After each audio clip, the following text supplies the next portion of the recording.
Hello, my name's Amelia, and I'm going to show you how to make these flowers for this flower crown using jewelry wire and nail polish.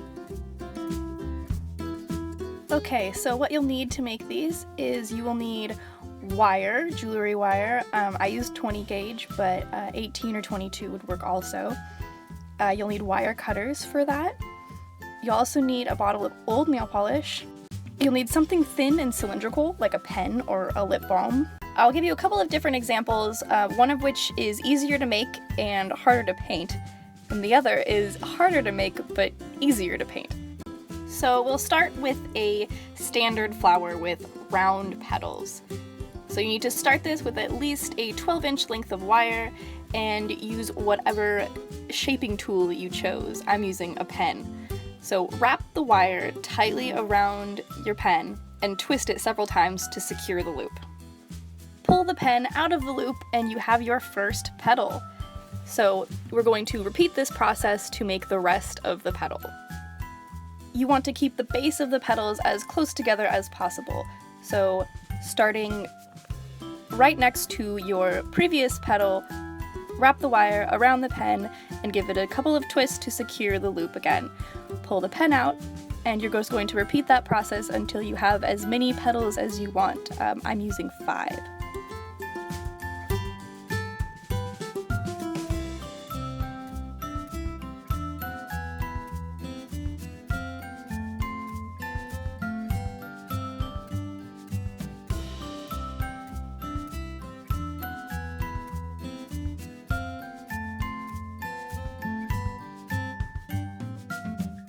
If you want to add a little extra depth or dimension to these round petals, you can use the rounded edge of your nail polish bottle and press the petals flat against the rounded edge to give them a little bit of dimension.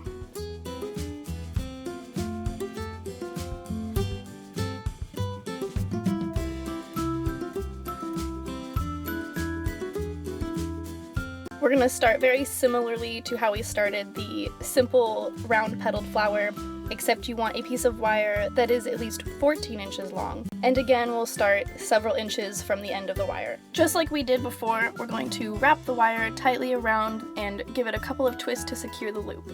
But this time, we're going to keep twisting until we have about 1/4 to 1/2 inch of twisted wire extending from the loop. So to create the second petal, place your shaping tool just past where the first petal ends. Wrap the wire around it and twist down to the point where the 2 twisted wires will meet in the center of the flower.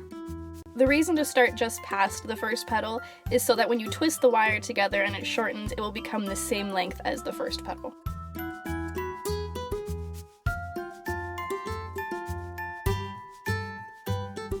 From here, you just repeat the process until you have as many petals as you would like.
Alright, now that we've got that, we will move on to painting.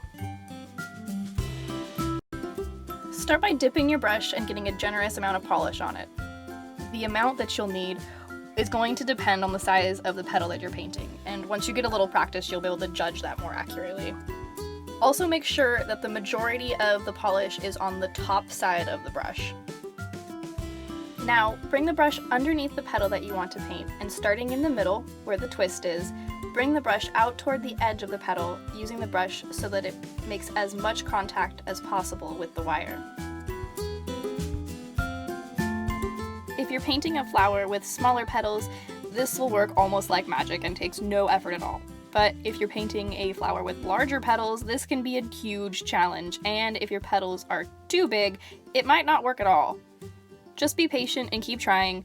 It takes me full minutes sometimes to get the bigger petals to cover completely.